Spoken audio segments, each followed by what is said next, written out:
Hello, I'm Bernard Hickey from interest.co.nz and welcome to 90 at 9, brought to you in association with ASB. This is our morning briefing. We get everything you need to know in 90 seconds at 9 o'clock, starting now, with news of the biggest fraud in the history of the world. Luckily it's not here, it's in New York, where a well-respected trader named Bernard Madoff looks like he's stolen $50 billion from some of the richest people in America.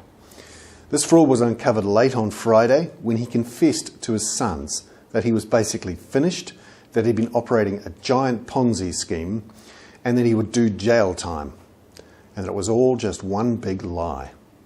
It's an astonishing story. This man was the chairman of the NASDAQ for a period. He was well respected by everyone. They all trusted him. He'd produced amazing results, it turned out, for 7 or 8 years through operating this Ponzi scheme. Now, a Ponzi scheme is where instead of making investment returns on money invested, you simply pay in the money that's just come in.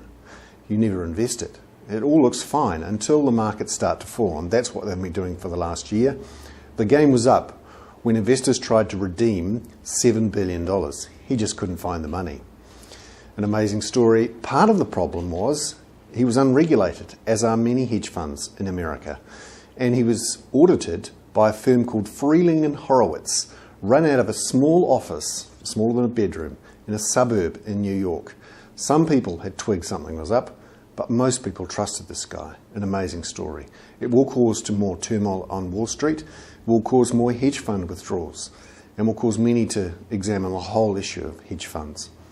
Meanwhile, General Motors, Ford and Chrysler look likely to get the money they need to survive because the US government, led by George Bush still, is planning to use money from the bank bailout plan. Remember that $700 billion that the US government put aside? That they're looking to use that for rescuing the car makers because the Senate has rejected a car makers rescue plan. I'm Bernard Hickey. That was 90 at 9, brought to you in association with ASB.